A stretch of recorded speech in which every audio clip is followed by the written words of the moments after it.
రండి, 4వ విషయం, 4వ మాట. ప్రకటన గ్రంథం 8వ అధ్యాయం 9వ వచనం. ప్రకటన గ్రంథం 8వ అధ్యాయం 9వ వచనం. ప్రకటన గ్రంథం 8వ అధ్యాయం 9వ వచనం.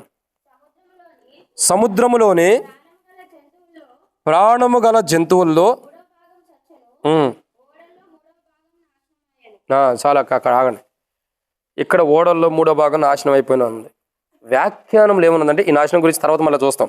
వ్యాఖ్యానంలో ఏమనుందంటే, భయంకరమైన అలలు బయలుదేరి ఆపద తీసుకురాబోతున్నాయంట.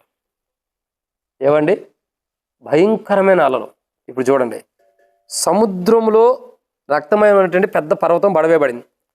పడవేయబడిన తర్వాత ఏమైంది? ఇప్పుడు మనం ఒక చెరువు ఉంది కదండి, ఎవరైనా కానీ బాధల్లో కష్టాల్లో భార్య తిట్టినా భర్త తిట్టినా చచ్చిపోవడానికి ఒక చెరువు దగ్గరలో ఉంది కదా, ఆ చెరువు దగ్గరికి వెళ్తాం. ఎవరైనా సరే ఎట్లుందంటే, ఇవి భార్య ఏదైనా తిట్టంగానే నేను చచ్చిపోతా సాగుతున్నారు, భర్త ఏదైనా తిట్టంగానే నేను చచ్చిపోతా చేస్తున్నారు. కుటుంబ సమస్యలు నేను జయించలేక ఏం చేస్తున్నారు? చెరువు ఉంది నాకు దగ్గరగా, నేను చచ్చిపోతా. సరే, చచ్చిపోయేటప్పుడు ఎవరైనా చూస్తే మనకు అర్థమైపోయింది.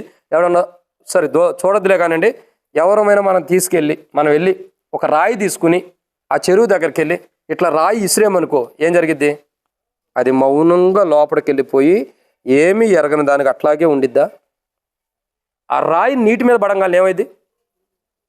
ఏమన్నా ఆ రాయి నీటి మీద పడంగానే ఏమైంది? సౌండ్ కాదు, నీరేమైంది అంటే పైకి లేచిద్ది ఫస్ట్. అందుకే మీ జ్ఞానం ఎంత అన్నదో నాకు తెలుసు, అందుకే నేనే చెప్పేస్తున్నా. సముద్రం ఆ యొక్క నీటి దగ్గరికి వెళ్ళి ఆ చెరువులో రాయి వేయగానే ఆ రాయి పడటంతోనే నీరేం చేస్తాయి? ఒక్కసారి ఇక్కడ పైకి లేచి మళ్ళీ ఏం చేస్తాయి? అక్కడే పడతాయి, మన మీదకి వచ్చి పడవు. ఇక్కడ గమనించాల్సిన కోణం ఏంటంటే, ఒక రాయి వేస్తేనే నదిలో అయినా చెరువులో అయినా కాలువల్లో అయినా సముద్రంలో అయినా ఒక రాయి వేస్తే రాయి పడిన చోట నీరు పైకి లెగుస్తున్నప్పుడు ఈ అగ్ని చేత ఉన్నటువంటి గొప్ప పర్వతాన్ని తీసుకొచ్చి సముద్రంలో పడవేస్తే ఇప్పుడు ఈ సముద్రం ఏమవుతుంది? నాలో పడిందిలే బాగుందిలే అని చెప్పి పెట్టాక ఉంటుంది నెమ్మదిగా. ఏమవుతుంది? మనకు అర్థమయ్యే రీతిలో చెప్పమంటారా? ఇప్పుడు సడన్గా ఒక కోత వచ్చి అక్కడ నుంచుంటే ఏం చేస్తాం? మనం ఏం చేస్తాం? పరిగెడతాం. దీనికంటే అర్థమయ్యే రీతిలో చెబుతా చూడండి. మన శరీరంలో బట్టలు ధరించుకున్న తర్వాత, వస్త్రాలు వేసుకున్న తర్వాత, ఆ వస్త్రంలో ఏదైనా ఒక పురుగు ఉందనుకో, అది కొడుతుంది దానికి ఏం చేస్తారు? వస్త్రంలో ఒక పురుగు ఉంది, అది కొడుతుంది, అప్పుడు ఏం చేస్తాం? లేచి వెళ్ళిపోతారా? వదిలేస్తారా? చట్టును వదిలేస్తారు. దానికి ముందర ఏం చేస్తారు? అబ్బా ఎడ కొడుతుంది, ఇట్ట అనుకుంటాం. అంటే శరీరం చక్కగా ఉంటుందా? కొడుతుందిలే పురుగు మామూలుగా ఉండని అంటుందా? ఏం చేస్తాం? బా ఎక్కడ కొడుతుంది, ఇక్కడ కొడుతుంది, అక్కడ కొడుతుంది అని దేహం ఇటు అంటూ ఉంటాం. ఎందుకంటాం? ఆ మెలుకులు. ఎందుకంటే అది కొడుతుంది కాబట్టి దాన్ని తట్టుకోలేక మెలుకులు తిరుగుతాం. మన శరీరం మీద వచ్చి ఒక పురుగు కుడితేనే మనం తట్టుకోలేక అటు మెలుకులు తిరుగుతున్నప్పుడు, సముద్రంలో ఇంత పెద్ద కొండ పర్వతం లాంటి అగ్ని తీసుకొచ్చి పడితే అది నెమ్మలంగా ఉండిద్దా? ఇప్పుడు అదేం చేస్తుంది? ఆ కొండ పడవే పట్టడం ద్వారా గొప్ప అలలు పైకి లెగుస్తున్నాయి. ఏం లెగుస్తున్నాయండి? గొప్ప అలలు పైకి లేస్తుంది. అంటే నువ్వు వేసిన రాయికి చిన్న అలే పైకి లేచింది, కానీ గొప్ప పర్వతం ఆ పైనుండి కింద పట్టడం ద్వారా ఏమవుతుంది? ఆ గొప్ప పర్వతం పైనుంచి కిందకి వేయటం ద్వారా ఏం జరుగుతుంది? అలలు లేపబడుతున్నాయి. ఇప్పుడు మానవుడికి దేని ద్వారా ఆపదలు వస్తున్నాయి అంటే, సముద్రంలో ఉన్నటువంటి నీరు కాదు, నీరు రక్తంగా మార్చబడినప్పుడు ఆ మార్చబడిన రక్తము ద్వారా ఏమవుతుంది? రక్తము ఇప్పుడు అలల చేత కొట్టబడుతుంటే ఆ అలల ద్వారా మానవుడికి ఆపద వస్తుంది. ఇప్పుడు మీకు అర్థమవుతుందండి? ఇప్పుడు గొప్ప పర్వతం ఏమైంది? అగ్ని పర్వతము నీళ్ళలో వేయబడుతుంది. వేయబడిన తర్వాత ఏమవుతుంది? అది రక్తంగా మారిపోతుంది. ఇప్పుడు రక్తం ఏమవుతుంది? అలల చేత కొడతానే పైకి లేచింది. ఇప్పుడు నీరు పైకి లేచిందా రక్తమా? మరి రక్తమే. ఇప్పుడు నీరు రక్తంగా మారిపోయినప్పుడు ఆ రక్తమే ఏమవుతుంది? అలల చేత పైకి లేచింది. ఇప్పుడు ఈ అలలు వచ్చినప్పుడు ఎలా ఉంటాడు? సహజంగా సముద్రం ఎవరైనా చూసారా? సముద్రాన్ని చూసారా?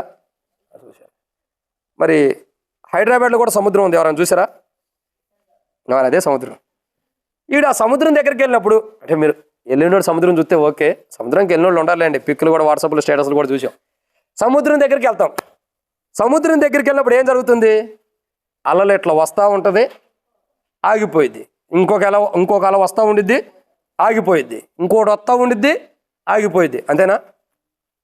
అంతే కదా? సముద్రం దగ్గరికి వెళ్ళి అదేనమ్మా చూసింది. అలలు ఏం చేస్తామంటే వచ్చే అల వచ్చిద్ది, మళ్ళీ వెనక్కి వెళ్ళిపోతూ ఉండేది, ఆగదు, వస్తుంది వెళ్తూ ఉండేది. అయితే అలలు ఆగుతాయా? అసలు ఆగు. ఎందుకంటే ఇంకా చాలా వస్తూనే ఉంటాయి. వచ్చే అలలో దేని కొరకు వస్తున్నాయి? మనం ఏం చేస్తామంటే మనం బయట ఉంటే మన కాళ్ళను తాగుతాయి, దాన్ని బట్టి మన సంతోషాన్ని ఎత్తాయి. మనం అజ్ఞానంగా కొద్దిగా ముందరకెళ్ళి కూర్చున్నాం అనుకో, ఏమవుతుంది? అది బయట ఉంటేనేమో అలలు వచ్చి మన కాళ్ళకు తాగుతుంటే సంతోషం ఉండేది. నీ అదృష్టం కొద్దీ అతి జ్ఞానం ఎక్కువైపోయి ఇంకా నేను కొద్దిగా ముందరకెళ్తాను అనుకో, అది ముందరకు వచ్చింది. ఏది ముందరకు వచ్చింది? అలలు ముందరకు వస్తాయి. ఇప్పుడు ఏం చేసేది? నువ్వు వెటు ముందరకంటే నా దగ్గరికి రావాలనుకున్నావు కాబట్టి నేనే వచ్చి నేను తీసుకెళ్తానని సరిపోయే. అప్పుడు నేను ఏమంటానంటే భయంకరమైన అలలు రాబోతున్నాయి. అది ఎలాంటి అంటే నీరు కాదు, నీరే రక్తంగా మార్చబడిన తర్వాత రక్తమే అలల వలె వస్తుంది. ఆపద నుంచి ఎవడో తప్పించుకోలేడు. నువ్వు చూడు, నేను ఒక మాట చెబుతా చూడండి. రక్తమును చూసి నిలబడగలిగిన వాడు ఎవరైనా ఉంటారు గబుకనే? ఎలాంటి వారైనా ఒక రక్తం బయటికి వెళ్తా ఉండగా ఏదైనా బైక్ యాక్సిడెంట్ జరిగింది అనుకోండి, రక్తం చూస్తే అట్లా, ఇప్పుడు ఈ ఎండాకాలం ఇంకా డేంజర్. రక్తం చూడగానే ఏమైంది? కళ్ళు తిరిగి గబుకనే పడిపోతాం. ఒక రక్తం యాక్సిడెంట్ అని రక్తం కింద పడితేనే చూస్తే నువ్వు కళ్ళు తిరిగి పడిపోతావే. కొంతమంది వామిటింగ్స్ కూడా వస్తాయి. మరి రక్తమే అలల వలె పైకి వస్తున్నాయి. అసలు ఆ అలను చూస్తేనే చచ్చిపోతావు సగం. అలను చూసి నిలబట్టం కాదు, చిన్న రక్తాన్ని చూస్తేనే నువ్వు కళ్ళు తిరిగిపోతున్నప్పుడు సముద్రమే రక్తంగా మార్చబడి ఆ రక్తమే అలల చేత లేపబడుతుంది. ఇప్పుడు రక్తాన్ని చూసి భయపడే నీవు సముద్రమే పెద్ద రక్తంలాగా నీ మీదకి వస్తున్నప్పుడు అబ్బా ఈ అల బాగుందని కాళ్ళు కట్టుకుంటా కూర్చుంటావాడా? ఎంత భయం, ఎంత ప్రమాదమో చూడండి వీళ్ళరా. ఒకరోజు నీరు అలల చేత రాబడతల్లా, రక్తమే అలల్లాగా రాబోతుంది. రక్తమే అలల వలె ఆపదను తీసుకురాబోతుంది. ఇప్పుడు ఆ అలల్లో నువ్వు కొట్టబడినప్పుడు, ఆ అలలలో నువ్వు కూరిపోయినప్పుడు ఎలా ఉంటుంది? కొట్టిమెట్లాడతావు, తప్పించుకోవడానికి అవకాశం ఉంది. సముద్రము భయంకరమైన అల్ల తీసుకొచ్చినప్పుడు దాంట్లోకి ఎవడైనా కొట్టుకుపోయాడంటే, ఇక యోనా అంటే దేవుని కృపను బట్టి కాపాడబడ్డాడు తప్ప ఇంకోటి ఎవడో కాపాడబడ్డాడు. కాపాడబడ్డామా ప్రభు మనకి పునర్జన్మ ఇచ్చినట్టే, మళ్ళీ అసలు ఉండదులేంది, ఏ దేవుని చిత్తం అది. గొప్ప ఆపద అలల చేత రాబడుతుంది. నీరుతో కాదు, రక్తము ద్వారా గొప్ప ఆపద రాబోతుంది. అది ఎలా అంటే అలల చేత కొట్టబడుతున్నాయి, రక్తమే అలల్లాగా మారి ప్రజల మీదకి రాబోతుంది. ఎవరు తప్పించుకుంటారు? నీరన్న చూస్తే కొద్దిగా ఆడుకోవటానికైనా ముచ్చటేసిద్ది. ఇప్పుడు రక్తాన్ని ఎవడన్నా చూసి ముచ్చటేసుకుంటుందా? ఉండరు. ఇంకా చెప్పమంటారా? పెద్ద తుఫాన్ అంటే ఏంటండి? సముద్రంలో ఉన్న అలలు పెద్దదిగా మారి భూమి మీదకి రావటమే కదా తుఫాన్ అంటే. అవునా కదా? తుఫాన్ అంటే ఏంటి? సముద్రంలోని అల, అది దానికి రాపిడి. ఇప్పుడు సముద్రం అసలు తుఫాన్ అంటే ఎలా వచ్చింది చెప్పండి అసలు మీకు తెలిసిన రీతిలో. తుఫాన్ అంటే ఎలా వచ్చింది? సముద్రంలో ఉన్న నీరు బయటకు వచ్చి వెళ్తా ఉన్నప్పుడు ఆ వెళ్ళే స్పీడ్ పెరుగుతున్నప్పుడు, ఆ స్పీడ్ అధికమైపోయినప్పుడు, ఆ స్పీడ్కి ఏమైతే ఇలా వస్తే ఇలా వెళ్తున్నప్పుడు అలలు ఏమవుతుంటే ఇలా కొట్టబడి ఒక్కసారిగా పైకి లేచింది. అదే తుఫాన్ అంటే. అదే తుఫాన్ అంటే తుఫాన్ కాదు, ఇదే ఏమంటారు? సునామీ. తుఫాన్ కాదు, క్షమించండి, సునామీ. అది ఎలాంటిది? అలల చేత కొట్టబడుతుంది. ఒక పెద్ద అల మనుషుల మీదకి రావటమే అది అలా. ఇప్పుడు చూడండి, ఒక అల వస్తేనే ఒక సముద్రంలో నీరే తుఫాన్ ఏది సునామీలాగా మన మీదకి వస్తే తట్టుకోలేకపోతే అనేక ప్రాణాలు పోతుంటే, సముద్రంలో ఉన్న రక్తము నీరుగా మార్చబడి ఈ రక్తము అలల చేత కొట్టబడి ఒకవేళ సునామీలాగా భూమి మీదకి వస్తే మన పరిస్థితి ఏంటి? తప్పించుకుంటాడు ఎవరైనా? రక్తం ఎలా ఉంటుంది ఒక మాట చెప్పండి. రక్తాన్ని ఇప్పుడు పట్టుకున్నారా? పట్టుకుంటే రక్తం ఎలా ఉంటుంది చెప్పండి? ఎర్రగా ఉంటుందా? నల్లగా ఉండదన్నా? ఎర్రగానే ఉంటుంది. వెనక ఎవరో చెప్పారు, ఒక ఆంధ్రప్రదేశ్లో పార్టీ సంబంధించిన వాళ్ళు ఏమన్నారంటే, ఇదిగో నా రక్తం కోస్తే నా రక్తం ఎల్లో కలర్ వచ్చింది అన్నారు. అదేంటంటే నేను పుట్టినప్పటి నుంచి అదే పార్టీ కోటేస్తాను, నా రక్తం కోస్తే మటుకి పసుపు రక్తం వచ్చింది అంటున్నాడు. ఇంకోటికి పచ్చ రక్తం వచ్చిందంట. అసలు రక్తమే కలరు, రెడ్ కలర్ వెళ్ళండి, ఎంత కోసినారు అదే. ఆయన నేను అంత అభిమాని అని చెప్పుకోవడానికి ఇలా చెబుతారు అంతే. నిజంగా కోస్తే వచ్చేది రక్తమే. అసలు కోపించుకుంటాడా? కోపించుకునే టైంలో వెనకే ఉంటాడు. సో ఇక్కడ ఏం చెబుతానంటే, ఒక గొప్ప రక్తము అలల వలె మన మీదకి రాబోతుంది. అది గొప్ప సునామీలాగా మార్చబడుతుంది. దాని నుండి తప్పించుకోవడానికి అవకాశం లేదు. అవి రక్తాన్ని మీరు చూడండి, కొంతసేపుడికి అది బంకలాగా అనిపించింది చేతికి. ఫస్ట్ ఎలా ఉండే, తర్వాత ఎలా ఉండేది, జిగురు జిగురుగా అనిపించేది, తర్వాత రక్తం ఇంకా కొంత సమయానికి గడ్డగట్టిపోయింది. ఇప్పుడు నేను చెప్పేది అర్థమైంది మీకు. సముద్రంలో అలల చేత లేపబడి రక్తం వస్తే, ఈ అలలు భూమి మీదకి వస్తే ఫస్ట్ ఎలా ఉంటుంది, బంక బంక ఉండొచ్చు. తర్వాత రక్తం ఏమైపోయింది ఎప్పటికైనా సరే కొంత సమయానికి. ఇప్పుడు ఈ అలల చేత వచ్చిన వాటర్ భూమి మీదకి వచ్చి కొంతసేపు ఉన్న తర్వాత రక్తంగా గడ్డగా మారిపోతే ఇప్పుడు పరిస్థితి ఏంటి చెప్పండి. ఇప్పుడు ఎక్కడో నేను ఇంటూ వచ్చా, తమిళనాడులోనే ఎక్కడో వరదలు వచ్చి కొట్టుకుపోయిన తర్వాత దాన్ని క్లీన్ చేయడానికి దరిదాపు 2-3 నెలలు పట్టిందంట. పడుతుంది. మరి ఇప్పుడు ఇది క్లీన్ చేయడానికి ఎవడుంటాడు అసలు? మరి ఎలా ఏముండదు. ఇక వినాశనం అని చెప్పేసాం కదా, వచ్చేస్తున్నప్పుడు ఇంకెవడు కాపాడతాడు? జాగ్రత్త. ఇవన్నీ జరగబోతున్నాయి. ఇంత గొప్ప ఆపద అలల ద్వారా భూమి మీదకి రాబోతుంది. మనుషుడు జీవించలేనంత సముద్రం నుండి భూమి మీదకి వెదజల్లబోతుంది. మనుషుడు జీవించలేనంత, ఉండలేనంత గొప్ప ఆపద భూమి మీదకి రాబోతుంది. తప్పించుకునేవాడు లేడు. తప్పించుకునే మార్గం ఉందంటే అది యేసు ప్రభువారు మాత్రమే. ఆయనలో ఉండే జీవాన్ని కలిగిన వాడు మాత్రమే ఈ గొప్ప అలల చేత రాబోతున్న ఆపద నుండి తప్పించుకుంటాడు తప్ప మరొక అవకాశం లేదు. ఇది 4వ మాట. 5వ విషయం, ప్రకటన గ్రంథం 8వ అధ్యాయం 9వ వచనం. ప్రకటన గ్రంథం 8వ అధ్యాయం 9వ వచనం.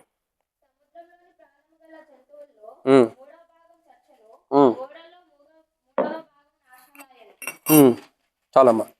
కాబట్టి ఇక్కడ మనం చూస్తున్న మాట ఏంటంటే 5వదిగా సముద్రంలో ప్రాణము కలిగిన జంతువుల మీదకి ఆపద రాబోతుంది. సహజంగా మనం ఇష్టపడే జంతువులు ఏంటి? సముద్రంలో ఉన్నాయి చెప్పండి. సముద్రంలో ఉన్న జంతువులు కొన్ని మనం తినం. ఏంటయ్యి మీకు తెలీదు? తినరమ్మా? నాకు తెలియదు, అది ఎట్టుండేది కూడా తెలియదు. సరే ఒక విషయం అంటే అది ఎట్టుండేదో తెలియదు. సరే నేను చెప్తున్నాను. సముద్రంలో కొన్ని జంతువులు ఉన్నాయి, బైబిల్లో ఉంది. ప్రాణం కలిగిన జంతువులు అంటే అన్ని జీవరాశులు ఉన్నాయి. సో వాటి గురించి ఏముంది చూడండి. సముద్రంలో ప్రాణం కలిగిన జంతువుల్లో 3వ భాగము చచ్చిపోతుంది. ఇప్పుడు ప్రాణం కలిగిన 3వ భాగం అంటే సముద్రంలో ఉన్న జంతువులు ఏంటి? ఒకటి మన బాగా తెలిసిన సుపరిచయమైనటువంటి జంతువు ఏంటి? చేప. చేప. రెండోది మచ్చిక, ఆ చేపలు ఏదైనా సరే. రెండోది ఏంటి? రొయ్యలు. మూడోది ఏంటి? పీతలు అంటారు, ఎండ్రకాయలు. 4వది ఏంటి? జలగలు. ఓకే, వాటితో మనకు వద్దన్న. సరే. 5వది ఏంటి? తిమింగలాలు ఉంటాయి. ఇంకా 6వది ఏంటి? ముసళ్ళు ఉంటాయి. 7వది ఏంటి? వృద్ధులు ఉంటారు. 8వది ఏంటంటే కాలు నొప్పులోళ్ళు ఉంటారు. ఇదేనా? మరి ఇంకా నత్తలు ఉంటాయి. ఇంకా ఇప్పుడు నేను చెబుతున్నానండి. ఇవన్నీ ఎందుకు అడుగుతున్నా అంటే, ఈయన వాక్యం చెప్పకుండా ఇవన్నీ ఎందుకు అడుగుతున్నాడు అనుకోకండి. వీటిలోనే మనకు వినాశనం ఉంది. ఇప్పుడు భూమి మీదకి సముద్రం మీదకి గొప్ప అగ్నిపర్వతం పడినప్పుడు ఆ సముద్రంలో 3వ భాగం రక్తమయమైపోతుంది, అలల చేత కొట్టబడుతుంది. తర్వాత ఏం జరుగుతుందంటే సముద్రంలో 3వ భాగమైన జంతువులు చనిపోతాయి. ఇప్పుడు జంతువులు సముద్రంలో ఉండే చనిపోతే ఎలా ఉంటుంది? ఇప్పుడు మీరు చెప్పండి. ఇప్పుడు అవి చనిపోయింది అని మనం అనుకుంటున్నాం. సరే, ఒక కుక్క మన ఇంటికాడ చచ్చిపోయింది అనుకోండి. కుక్క చచ్చిపోతే ఎలా ఉంటుంది? పోనీ నేను పెంచిన కుక్కే, నాతో ఉన్న కుక్కే, నా ఇంట్లో ఉన్న కుక్కే నన్ను దగ్గర కూర్చోబెట్టుకుని చచ్చిపోయిందని చెప్పి దాన్ని అక్కడే పెట్టుకుని 1 వారం 10 రోజులు దాంతోనే ఉంటామా? మనల్ని ప్రేమించిన వారు, భర్త అయిన వాడే కానీ, భార్య కానీ, పిల్లలు కానీ చనిపోతేనే 1 రోజు 2 రోజులు ఇంటి సమాధి చేపించేస్తాం. అవునా? ఇప్పుడు కుక్క చచ్చిపోతే నా కుక్కేగా చచ్చిపోయింది ఇంటికాడ పెట్టుకుంటావా? పోనీ నీ కోడి ఉందా, కోడి చచ్చిపోయింది, నా కోడే ఇంటికాడ పెట్టుకుంటావా? ఏం చేస్తాం? ఊరు బయటకు తీసుకెళ్ళి ఎక్కడికో మనం ప్రేమించాం కాబట్టి కుక్కల్ని, వాటిని పాత పెట్టుకుంటాం. అంతేనా? అది నాదే అని ఇంటికాడ పెట్టుకోం కదా. అది ఉంటే ఏం జరిగిద్ది? ఫస్ట్ వాసన స్టార్ట్ అయ్యేది. 2 పురుగులు పడతాయి. 3 ఈగలన్నీ దాని దగ్గరికి వచ్చి కూరుకుంటాయి. 4 ఏమవుతుంది? దాంట్లో నుంచి బ్యాడ్ స్మెల్ వచ్చింది. 5 ఏమవుతుంది? ఇక అది మెల్లమెల్లగా క్షీణించిపోతూ ఉండేది తప్ప ఇతరులకు కూడా ఇబ్బందికరమైంది. నేను ఏం చెబుతానంటే సముద్రంలో 3వ భాగం మీద అగ్నిపర్వతం పడిన తర్వాత, అది అలల చేత కొట్టబడుతున్న తర్వాత, సముద్రంలో ఉన్న 3వ భాగంలో ఉన్న జీవరాశులన్నీ చచ్చిపోతే ఇప్పుడు మనుషుల జీవితం ఎలా ఉంటుందో మీరు ఒకసారి ఊహకు అందిస్తున్నా ఆలోచన చేయండి. ఒక ఎగ్జాంపుల్ చెప్పమంటారా? ఫరో దగ్గరికి 10 తెగుళ్ళు దేవుడు పంపించిన దాంట్లో 10 ఆపదల్లో ఒక ఆపద ఏంటి? కప్పలు ఫరో దగ్గరకు వచ్చినాయి. ఏడకు వచ్చినాయి? ఫరో రాజా, నువ్వు మంచం మీద పడుకు, మేము కింద ఉండి నీ కాపలా కాస్తాం అంటున్నాయా?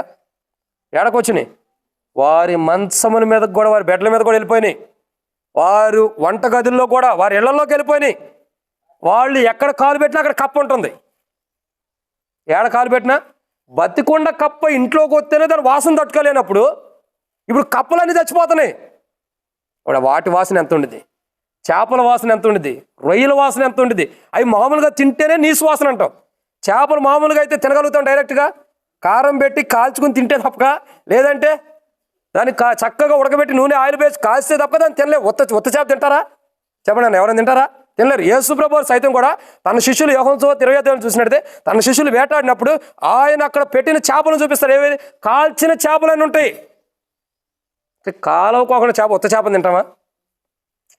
దుర్వాసన కొట్టింది.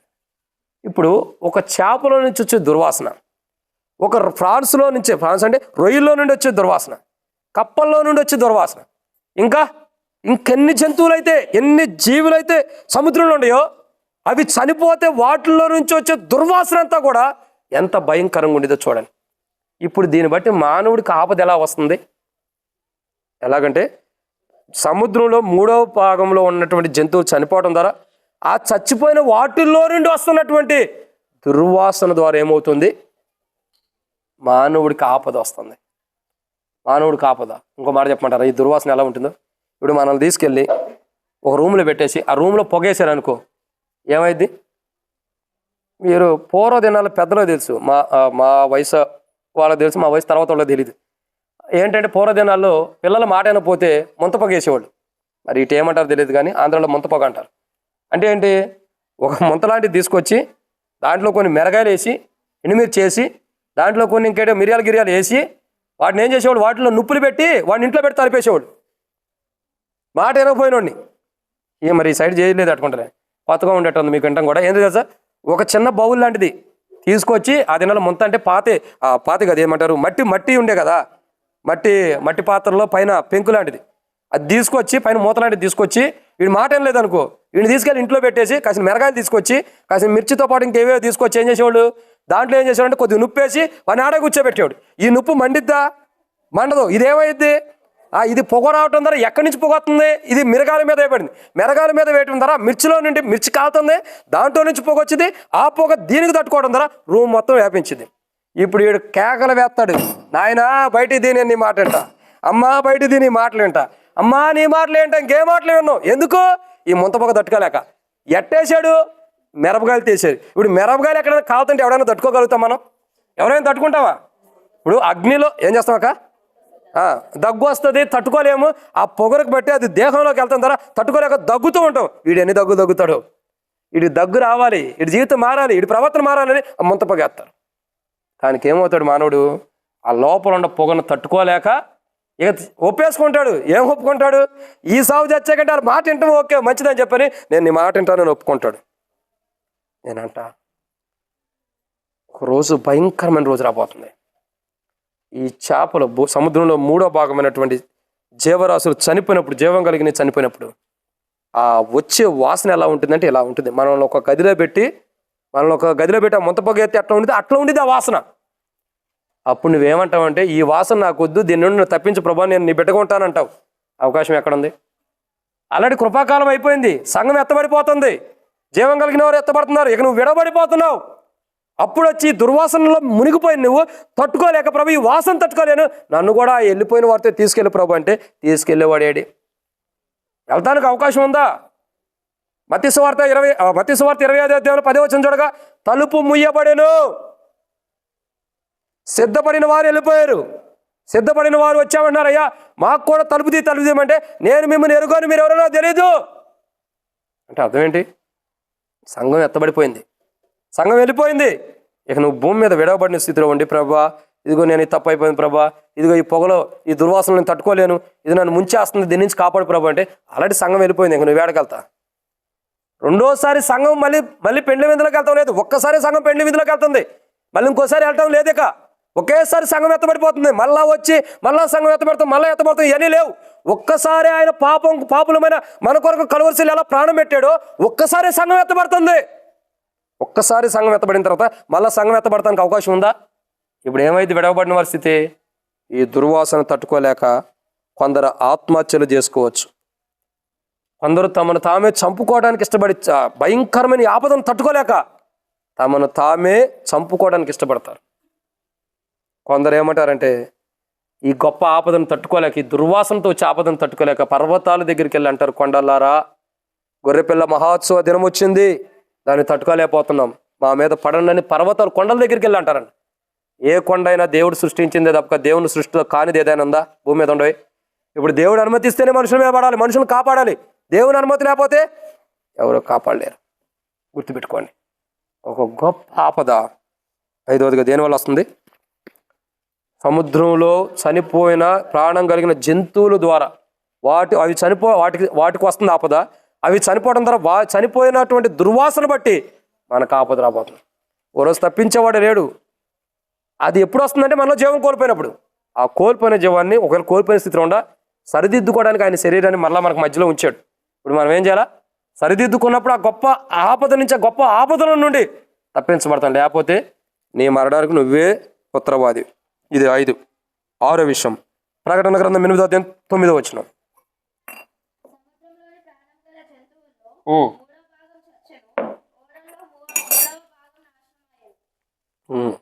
చాలమ్మా. కానీ ఇక్కడ 6వ కోణం ఏంటంటే ఓడలలో 3వ భాగము నాశనం మాయను. అంటే దీనికి అర్థం ఏంటంటే, ఒక మాటలో చెప్పాలంటే ఓడల్లో 3వ భాగం నాశనం అయిపోతుందంటే ఇంకొక భాగం ఉంటే ఓడ ఎందుకు బంద్ చేసేది? ఇప్పుడు 3 భాగాలు నాశనం 3వ భాగం నాశనం అయిపోయింది ఓడలో, ఇంకొక భాగం మనం కాపాడబడతాం. మనం ఇప్పుడు ఒక ఓడకి 4 భాగాలు ఉన్నాయి. ఓడకి కనీసం చిన్న రంధ్రం పడి నీళ్లు లోపలికి వస్తేనే కాపాడబడతామా? లేదు. ఏమైంది? అంత పెద్ద టైటానిక్ ఆ తయారు చేసినాడు అన్నాడంట. ఏమన్నాడు? ఈ దేవుడు దిగి వచ్చినా కానీ దీన్ని ముంచలేడు అన్నాడంట. అబ్బా, దేవుడు దిగి వచ్చినా ముంచలేడు. ఆ దేవుడు దిగిరాలా ఒక మంచు గడ్డను పెట్టాడు అక్కడ, దరిద్రం పోయింది. ఏమన్నాడు? దేవుడు దిగి వచ్చినా కానీ ఈ యొక్క ఓడనే ఎవడో ముంచలేడు అన్నాడంట. దేవుడు కూడా ముంచలేడంట. దేవుడు ముంచవసరలా. ఒక రాయి అడ్డు పెడితే దాన్ని మనమే మునిగిపోతాం. ఆయన వచ్చి ప్రత్యేకంగా మనం ముంచాలా ఏంటి? ఇప్పుడు ఈ ఓడ బయలుదేరింది 8వ రోజు ఎప్పటికో ఓడ బయలుదేరి వెళ్తుంది టైటానిక్. దేంట్లో కొంతమంది లోకానుసారమైన ప్రేమికులు కూడా ఉంటారు, చాలామంది ఉంటారు. కొంతమంది కొన్ని రకాల ఆలోచనలు ఉంటారు. అబ్బా, ప్రపంచంలో ఎక్కడా లేని ఓడను మనం ఎక్కేవారని సంతోషిస్తున్నారు. ఎక్కడా లేని చావు నీకు వస్తుందని ఎవరికి అర్థం కాల. ప్రపంచంలో ఎవరికి జరగనంత గొప్ప సావు వస్తుందని ఎవరికి అర్థం కాల. ఎక్కడా లేని ఓడ నేను ఎక్కాను. ఓడ పైలట్ కానీ, ఓడ ఆ నావి నడిపేవాడు కానీ, తర్వాత తయారు చేసిన వాడు అనుకుంటున్నారు నేను ఎంత గొప్ప ఓడని నడుపుతున్నాను. నడిపినవాడు అంటున్నాడు, తయారు చేసిన వాడు ప్రపంచంలో ఎక్కడా లేనంత గొప్ప ఓడని నేను తయారు చేశా. ఇది దేవుడు దిగు వచ్చిన మొనగదు. సో దేవుడు గురించి చాలా బాగా తెలుసుకున్నాడు మనోడు, తయారు చేసినాడు. అందుకే అన్నాడు దేవుడు దిగి వచ్చినా మొనగదు. దేవుడి గురించి చాలా బాగా తెలుసు. అందుకే ఆయన బాగా తెలిసేటట్టు కూడా చేశాడు. ఏం చేశాడు? ఒక మంచు గడ్డను పెట్టాడు. ఈ ఓడ వెళ్ళి ఆ మంచు గడ్డను గుద్దుకుంది. ఇప్పుడు ఏమైంది? అందరూ ప్రాణభయంతో ఉన్నారు. ఒరే నాయన, దేవుడు దిగి వచ్చినా ముంచడు అన్నావు కదా, ఇప్పుడు ఈ ఓడ మునిగిపోతుంది. ఒక్క మంచు గడ్డను గుద్దితే ఇది మునిగిపోతుంది. దేవుడు దిగి వచ్చినా ముంచలేడు అన్నావు. ఇట్లాంటి ఓడను తయారు చేసావు, మమ్మల్ని చంపడానికి ఇస్తే ఓడ. నీ మాటలు నమ్మి మేము ఈ ఓడ ఎక్కినందుకు ఇప్పుడు మా సావు మాకు వచ్చింది. ఎవడికాడు కేకలు పెడుతున్నాడు, ఎవడికాడు అరుస్తున్నాడు. నాకు తెలిసి ఆ ఓడలో ఒక్కళ్ళో ఇద్దరు తప్ప ఇంకెవరు కూడా బయటపడలా. ఒక్కరో ఇద్దరు సంథింగ్, వాళ్ళు ఎట్ట ఓడ రేకు పెట్టుకుని ఎట్ట బయటపడ్డారంట, కానీ ఇంకెవడూ లేడు. అంటే ఒకప్పుడు ఏమన్నారు, ఓడలోకి ఎక్కిన వాళ్ళు అందరూ బాయ్ చెప్పి ఉండరు. అదే చివరికి బాయ్ చెబుతారు కదా, బాయ్ జాగ్రత్తగా వెళ్ళొస్తున్నాను. ఫ్లైట్ ఎక్కే వాళ్ళు ఏం చేస్తారు, మొదటిసారి ఫ్లైట్ ఎక్కగానే బాయ్ నేను జాగ్రత్తగా వెళ్ళొస్తా, కొత్తసారి మొదటిసారి ఫ్లైట్ ఎక్కుతున్నాను అంటారు. ఆ ఫ్లైట్ దిగుతావో లేదో తెలీదు. ఇక అదే చివరి బాయ్ ఉండొచ్చు, బాయ్ చెబుతారు కదా. వీళ్ళు కూడా అట్లా చెప్పారు, బాయ్ ఇక వెళ్ళొస్తాం, ఈ ఓడెక్కే మా అంతటో లేడని చెప్పారు. చివరికి సమయం వచ్చింది, దేవుడే ముంచలేడా? అదే దేవుడు అంటే. దేవుని సామర్థ్యము, దేవుని బలము, దేవుని శౌర్యము అదేనా? అంటే మనుషుడు ఓడను ముంచలేనంత బలహీనుడా దేవుడు? అసలు ఆ ఓడ తయారు చేస్తానికి జ్ఞానం ఇచ్చింది ఎవడు? మరి దేవుడే కదా. ఆ జ్ఞానం ఇచ్చిన దేవుని మర్చిపోయి దేవుడే ముంచలేడంట. నీకెట్ట ముంచాలో నాకు తెలుసురా అని దేవుడు చూశాడు, ప్రయాణం అవనిచ్చాడు, ముంచాడు. దేవుడు ముంచలా, ఒక మంచు గడ్డను పెట్టాడు, అది గుద్దాడు, ఆయనే మునిగిపోయాడు. ఆ ఓడే మునిగిపోయింది. ఇప్పుడు కేకలు పెట్టిన ప్రయోజనం ఉందా? నేనేమంటానంటే, ఓడలో చిన్న భాగానికి గాయం అయితేనే, దెబ్బ తగిలితేనే నీరు లోపలికి వచ్చి ఓడ మొత్తాన్ని కూడా నాశనం చేసినప్పుడు, ఓడలో 3వ భాగం నాశనం అయిపోతుంటే ఇంకేముండదు అక్కడ నువ్వు పట్టుకోవడానికి? ఏముండదు అక్కడ ఓడలో? ఏముండదు. ఓడల్లో ద్వారా కూడా మానవుడికి ఆపదలు తీసుకురాబోతున్నాడు. ఓడ ద్వారా కూడా నువ్వు పడవలు అనుకోవచ్చు, ఓడలు అనుకోవచ్చు, దేని మీద నువ్వు ప్రయాణం చేస్తున్నావు, దాని ద్వారా కూడా దేవుడు నీకు ఆపద తీసుకురాబోతున్నాడు. ఇక్కడ ఒక విచిత్రం చెప్పమంటారా? యేసు ప్రభువారు ఇదే ఓడ గురించి, ఈ రాబోతున్న ఈ భయంకరమైన ఓడకి నాశనం అవబోతున్న దాని గురించి సూచనగా యేసు ప్రభువారు చూపించాడు ఆల్రెడీ. ఎక్కడా ఎవరమ్మా? సమరయ్య, నోవాహ. యేసు ప్రభువారు నోవాహు వాడు దినాల్లో పుట్టాడా? ఎంత తెలియగలవాళ్ళమ్మా. ఆయన ఉన్నాడు, భౌతికంగా జన్మించిన మోటికి వేరు. నేను చదువుతానండి, మీకు తెలియదులే. మీరు ఎంత తెలియగలిగిన వాళ్ళు నాకు తెలుసు కాబట్టి నేనే చదువుతున్నానండి. ఆయన చిన్న దోణిలో ఉన్నప్పుడు దోణి అలల చేత కొట్టబడుతుంది. ఏమవుతుంది? అలల చేత కొట్టబడుతుంది. కొట్టబడుతున్నప్పుడు ఏమైంది? శిష్యులు వచ్చి అంటారు, ప్రభా నీకు చింత లేదా? నీకు అసలు ఆలోచన లేదా? మనం చచ్చిపోతున్నాం, ఏంటంటే నిద్రపోతా? అది నేను నిద్రపోయేవాళ్ళు అంటలేదండి, మరి మమ్మల్ని అంటున్నారు అనుకోకండి. ప్రభా నీకు చింత లేదా? మనం చచ్చిపోతున్నాం, నిద్రపోతావు నువ్వు. లే ప్రభా అంటే ప్రభు లేచి అన్నాడు, అల్ప విశ్వాసులారా, మీ జీవితాలు ఇందుకే, మీ బ్రతుకులు ఇంతేనని చెప్పని గాలిని సముద్రం గద్దెంపగా అది నిమ్మలం అయిపోయింది. ఏమైపోయినాయి? వీళ్ళు చిట్టించుకోవడానికి ఆ మాట అన్నట్టు తప్ప ప్రభు మనం మునిగిపోతున్నామని ఒక కాసేపు ప్రభు ఉంటాడు కదండి, విశ్వాసం ఉంటే ఏమైంది? నేనేమంటానంటే, ప్రభు ఉన్న ఓడైనా దోనైనా అది కాపాడబడుతుంది. ప్రభు లేనటువంటి ఓడైనా దోనైనా ఏమైంది? మునిగిపోతుంది. గుర్తుపెట్టుకోండి. ఇప్పుడు ఈ యొక్క సముద్రంలో ప్రవహించే ఓడల్లో ప్రభు లేడు. ప్రభు లేకపోవడం ద్వారా ఏం జరుగుతుంది? అక్కడ ప్రభు ఉన్నాడు కాబట్టి శిష్యులు, అయ్యా మనం మునిగిపోతున్నాం అన్నా, ప్రభు కాపాడాడు. ఒక్కసారి గాలిని సముద్రంలో గద్దెంపగా ఆయన నిమ్మలం అయిపోయింది. ఎందుకంటే వాటి సృష్టికర్త ఆయనే కదా, ఆయనకి నిమ్మలం అయిపోయింది. ఆ మాట విన్నే. ఇప్పుడు ఆ దోణిలో ఆయన ఉన్నాడు కాబట్టి అలల చేత కొట్టబడుతున్న మునిగిపోవాల్సిన దోణి కాపాడబడింది. ఇప్పుడు ఆయన లేడు ఆ ఓడల్లో. ఇప్పుడు ఈ ఓడలు కాపాడబడతాయా? 3వ భాగం అంటే అసలు మొత్తం నాశనం అయిపోతుందని అర్థం. ఇప్పుడు కాపాడేవాడు ఎవరు? దోణిలో ఉండాలి కదా కాపాడే ఆయన. ఇప్పుడు ఆయన లేడు. ఎందుకు లేడంటే ఆయన పెండ్లి విందులో ఉన్నాడు. ఎక్కడ ఉన్నాడంటే పెండ్లి విందులో ఉన్నాడు. అవునా? ఇప్పుడు చెప్పండి, 7 శ్రమల దినాల్లో ప్రభు ఎక్కడ ఉన్నాడు?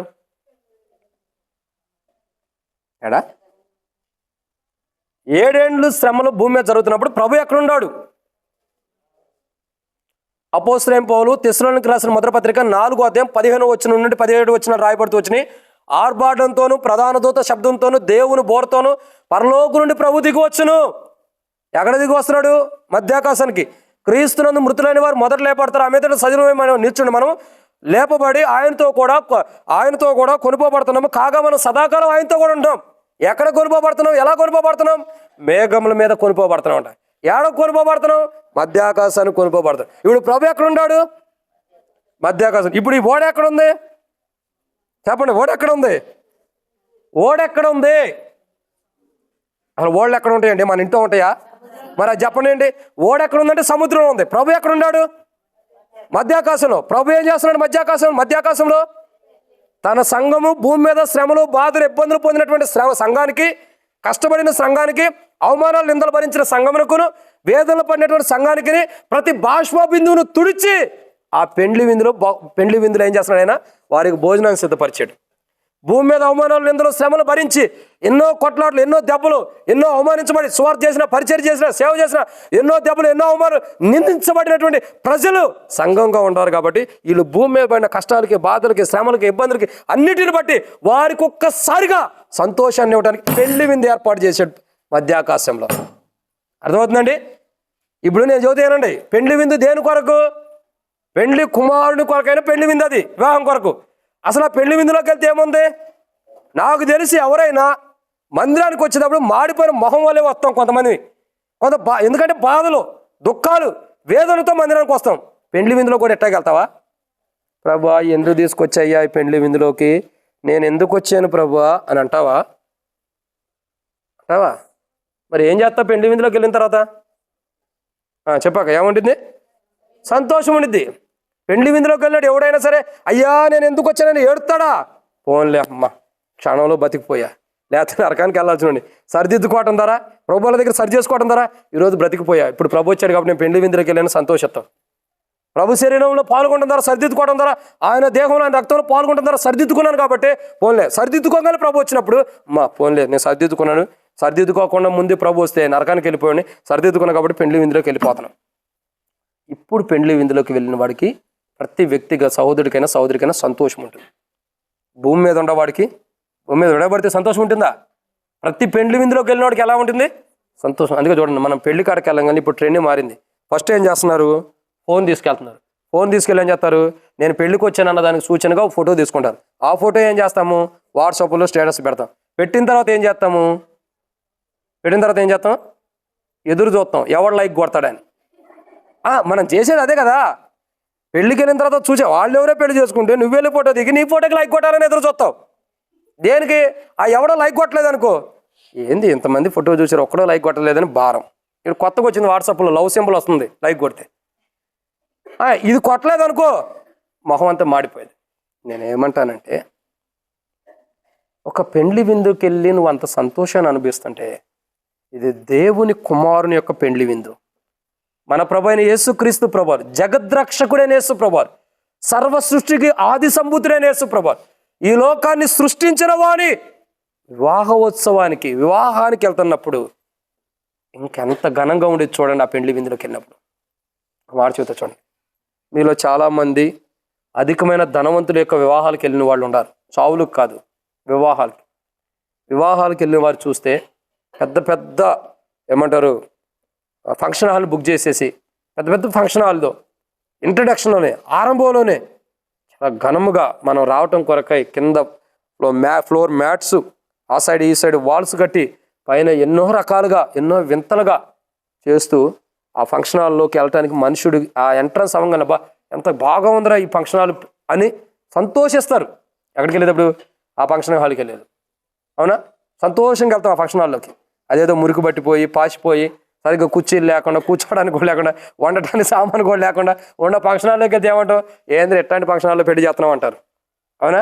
అదే ఘనమైన, ఇప్పుడు మనకి సంగారెడ్డి అంటే దీనికి వెళ్ళమని నేను చదువుతలేదండి, ఇప్పుడు నర్సాపూర్ నుండి దౌలతాబాద్ వెళ్ళే రూట్లో పెద్ద ఫంక్షన్ హాల్ ఉంది.